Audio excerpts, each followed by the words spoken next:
आशीष कटियार नेता नहीं है, आपका बेटा है। आशीष कटियार अगर आया है तो स्वास्थ्य व्यवस्था के लिए आया है। आशीष कटियार अगर आ रहा है तो शिक्षा व्यवस्था के लिए आ रहा है। आशीष कटियार आ रहा है तो आपके लिए आ रहा है, आपके बच्चों के लिए आ रहा है, किसानों के लिए आ रहा है। आशीष कटियार को कोई पूंजीपति नहीं पसंद कर रहा है, आशीष कटियार को यहाँ की जनता पसंद कर रही है। तो मैं मानता हूँ कि इस नाना मोह का मुझे आशीर्वाद प्राप्त होगा। मैं आपका नेता नहीं हूँ, मैं आपका बेटा हूँ। और मैं इस जिला पंचायत में वादा करता हूँ कि जब मैं आऊंगा तो विकास की एक नई राह खोलूंगा आपके लिए, आपके साथ मिलकर काम करूंगा। आपके लिए मैं रोडे बनवाऊंगा, वो रोडे बनवाऊंगा जो 10 साल चलेंगी, 5 साल चलेंगी। ये नहीं कि इस साल रोड बनवाई अगले साल खराब, ये नहीं होने दूंगा। करप्शन को खत्म करूंगा, आपकी शिक्षा व्यवस्था पे काम करूंगा। रोजगार व्यवस्था पे नहीं कर सकता क्योंकि ये राज्य और केंद्र का मामला है, लेकिन फिर भी जितने समूह प्रोग्राम होते हैं वो लाने का प्रोग्राम करूंगा। विकास भवन से जो प्रोग्राम आते हैं वो लाने का प्रोग्राम करूंगा। वृद्धा पेंशन और वृद्धा पेंशन और विकलांग के लिए जो सुविधाएं मिलती है सरकार के द्वारा वो लाने का प्रयास करूंगा मैं।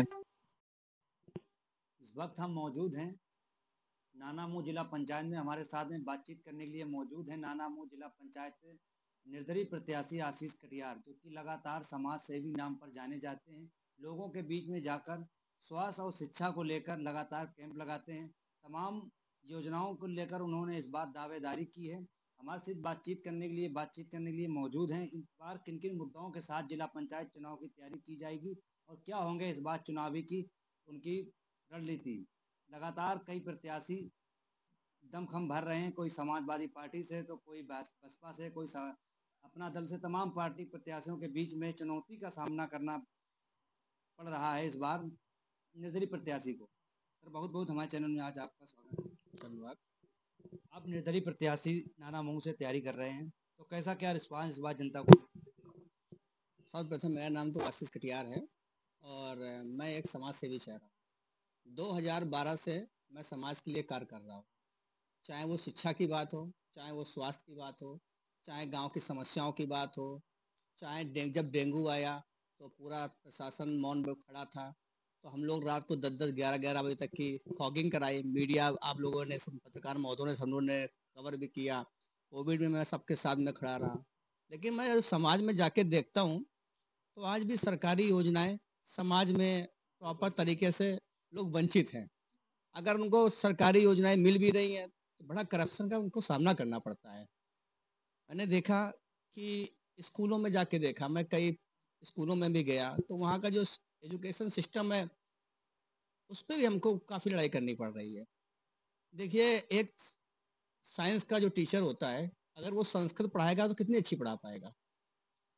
तो मैंने देखा कि अगर साइंस का टीचर है, अगर साइंस पढ़ाएगा तो बच्चा भी अच्छे से पढ़ेगा। तो हम लोग का जो मुद्दा है इस बार, जो नाना मोह जिला पंचायत, लोग कहते हैं नाना मोह जिला पंचायत जो है वो हॉट सीट रहती है, पहली बात। और दूसरी बात कहते हैं कि जिला पंचायत का निधि नहीं होती, वो क्या काम करे। लेकिन मेरा मानना नहीं है। मेरा मानना है द्वारा बजट लोगों का निधि उनकी नहीं होती है। आपके विधायक जी की निधि है, उस पर काम करा सकते हैं। हम लोग तो बस योजना ला सकते हैं, उन पे हम लोग सरकारी योजनाओं पे कार्य कर सकते हैं। तो मैंने देखा कि ग्रामों में जो बच्चे हैं, एक इंग्लिश मीडियम का बच्चा है, एक हिंदी मीडियम का बच्चा। अब हिंदी मीडियम का बच्चा अगर इंग्लिश बोलना सीखेगा, अगर मैथ में अच्छा करेगा, तो उसके लिए उसको प्रॉपर टीचर होने चाहिए। अब माहौल देखा है कि संस्कृत का टीचर साइंस पढ़ा रहा है, साइंस वाला संस्कृत पढ़ा रहा है। कुल मिला के शिक्षा विभाग भ्रष्ट है। मैं भ्रष्ट तो नहीं कहूँगा, लेकिन कुछ कमियां हैं जिनको हम सबको मिल के दूर करना है। और रही बात स्वास्थ्य की, मेरा 2 ही 3 मुद्दे पे मैं काम करने आ रहा हूँ। सीधी सी बात है, शिक्षा, स्वास्थ्य और विकास। इन 3 मुद्दों पे मैं काम करने आ रहा हूँ। नाना मोह जिला पंचायत सीट पर कई चुनौतियां हैं, क्या आप उस चुनौतियों का सामना कर पाएंगे? बिल्कुल कर पाएंगे। मेरे साथ मेरी जनता है, मुझे बुजुर्गों का आशीर्वाद मिला है, नौजवान भाइयों का आशीर्वाद मिला है, बहनों माताओं का आशीर्वाद मिला है। जब भी उन्हें तकलीफ होती है मैं उनके साथ खड़ा रहता हूँ। तो जो माताएं होती है मेरे पास सर में हाथ रख के और कमर पे हाथ फिरा के कहती हैं, भैया झुक झुक जियो। तो जब वो मुझे आशीर्वाद देती है ना, तो हमारा भी एक सीना जो है गदगद हो जाता है कि मेरी माँ ने मुझसे कहा है कि झुक झुक जियो और समाज के लिए कार्य करो। तो वो मुझको तो नाना मोह जिला पंचायत का आशीर्वाद मिल चुका है। नाना मोह की जनता इस बार बड़े बड़े चेहरे सामने आ रहे नाना मोह की जनता के सामने। उस चेहरे जैसे कि ठाकुर गगन सिंह हैं, बड़े-बड़े चेहरे हैं, उनका कैसे सामना करेंगे आप? देखिए, वो लोग एक पार्टी से आ रहे हैं, उनकी नीतियाँ अलग है, उनकी विचारधारा अलग है। मेरी सीधी-सी विचारधारा है, गरीब, असहाय, पिछड़ों की सेवा करना। अगर किसी माँ को तकलीफ़ है, चाहे वो आँख में तकलीफ़ हो, चाहे शारीरिक संबंध में कोई दिक्कत हो, शरीर में दिक्कत आ रही हो, किसी भी प्रकार की कोई अगर कमियाँ आ रही हैं, उनके शरीर में जैसे कि अभी हम लोगों ने एक कैंप चलाया था, आपका ये रामा हॉस्पिटल से BS Kushwaha medical college hospital से मिलके हम लोगों ने एक कैंप चलाया था। उसमें क्या था कि किसी को अगर किडनी में प्रॉब्लम है, लीवर में प्रॉब्लम है, चाहे उसको शुगर की दिक्कत हो, चाहे किसी भी प्रकार की दिक्कत हो, सारी जाँचें हम लोग निःशुल्क करा रहे थे। आना-जाना, रहना, खाना सब कुछ निःशुल्क था। इस बार नानामऊ जिला पंचायत सीट पर किन-किन मुद्दाओं के साथ आप चुनाव लड़ेंगे? क्या व्यवस्थाएँ ऐसी दिख आपको लग रही हैं कि जो सबसे पहले नानामऊ क्षेत्र जिला पंचायत सीट पर काम होना चाहिए? जैसे कि बहुत से मुख्य मार्ग हैं जो अधूरे पड़े हुए हैं और वादा लोग करते हैं लेकिन जीतने के बाद विकास नहीं करते हैं। तो ऐसी क्या समस्याएँ आपको सामने उत्पन्न आ रही हैं? सबसे पहले तो नाना मऊ से जोड़ता हुआ एक नाना मऊ बकोठी से मिलता हुआ जो एक वहाँ से एक रोड गई हुई है, उसकी हालात बहुत खराब है। बोनहार में जाते हुए अभी एक पत्रकार महोदय ने डाला था, वहाँ बहुत गड्ढे हैं। इन पे हम लोग सर्वप्रथम काम करेंगे।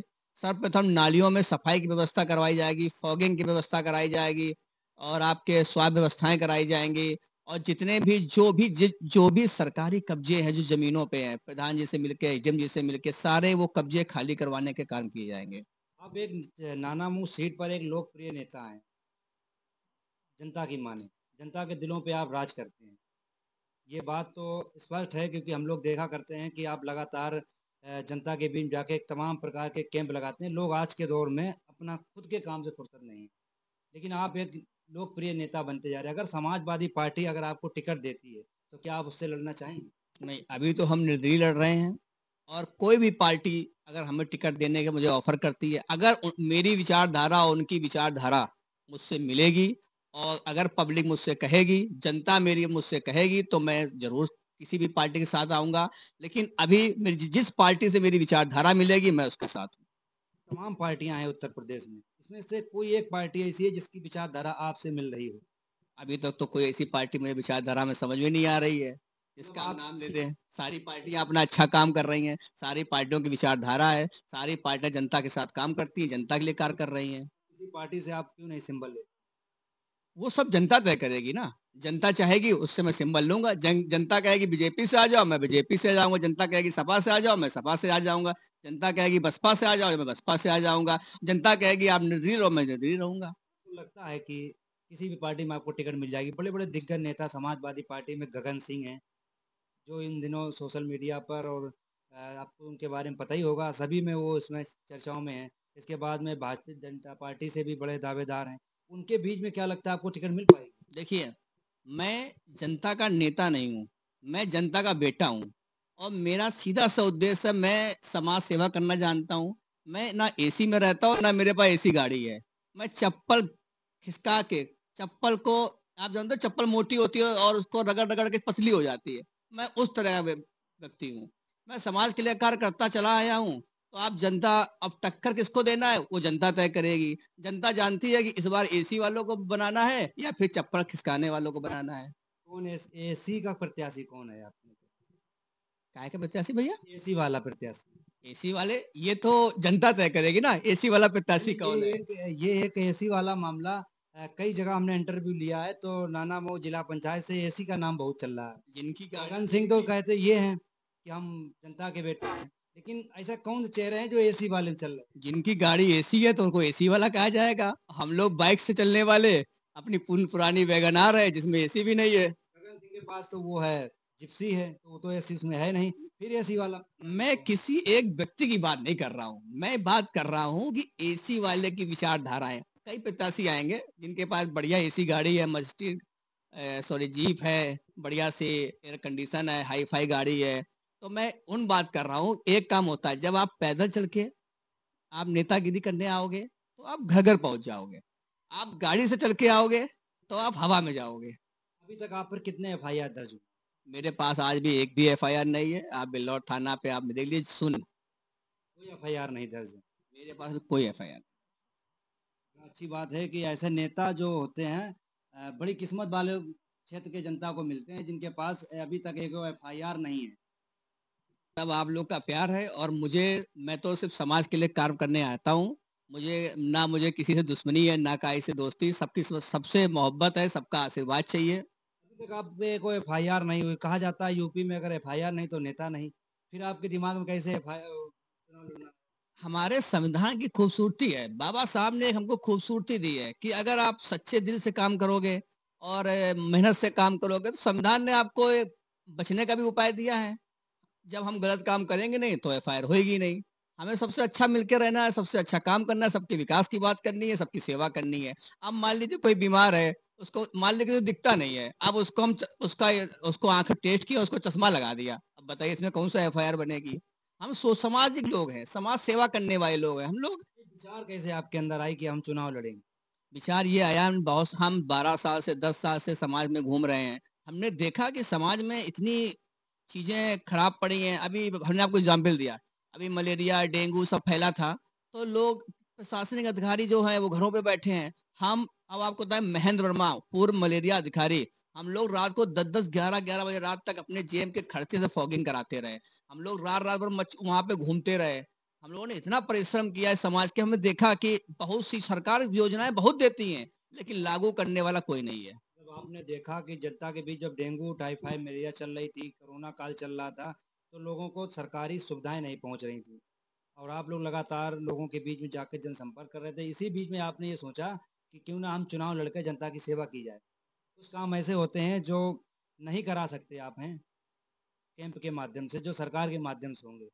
अगर मुझे नाना मऊ की जनता मुझे आशीर्वाद देगी, मैं वादा करता हूं कि नाना मऊ की शिक्षा व्यवस्था और जो सीएससी और पीएससी में जो शाम को 10 और 11 बजे जो लोग जाते हैं और उनको इंजेक्शन लगाने के लिए जो देना पड़ता है, वो आप सब जानते हैं। कोई पत्रकार नहीं है अछूता रहा है, कोई नेता अछूता नहीं रहा है, लेकिन मैं वादा करता हूं अगर ये व्यवस्था मैं बदलूंगा, शिक्षा स्वास्थ्य, तो यहाँ पे करप्शन खत्म करने के लिए मुझे कुछ भी करना पड़े मैं करूंगा। मैं अकेला धरने पे बैठना पड़े मैं अकेले धरने पे बैठूंगा, लेकिन इन व्यवस्थाओं को बदलूंगा। अगर रात को गरीब का बच्चा रात को 10 बजे सीएससी पीएससी जाता है और उसको अगर 10 रुपए भी अपनी जेब से देना पड़ रहा है, तो ये इन सुविधाओं को जो ये योजना बना के रखी है, रात को 10 बजे आएगा बंदा तो वो नाइट ड्यूटी है तो इंजेक्शन का पैसा दो, दवा बाहर से लेके आओ, ये सारी सुविधाएं बंद होके डायरेक्ट आपको सुविधा मिलेगी। जो सरकार की योजना निःशुल्क है तो आपको निःशुल्क प्राप्त होगी। जैसा कि हमारे साथ में मौजूद थे निर्दलीय प्रत्याशी आशीष कटियार, जो कि सबसे ज़्यादा उनका मुख्य उद्देश्य है शिक्षा और स्वास्थ्य पर। और बाबा साहब का भी एक संदेश है कि शिक्षा वो शहरनी का दूध है जो पिएगा वो दहाड़ेगा।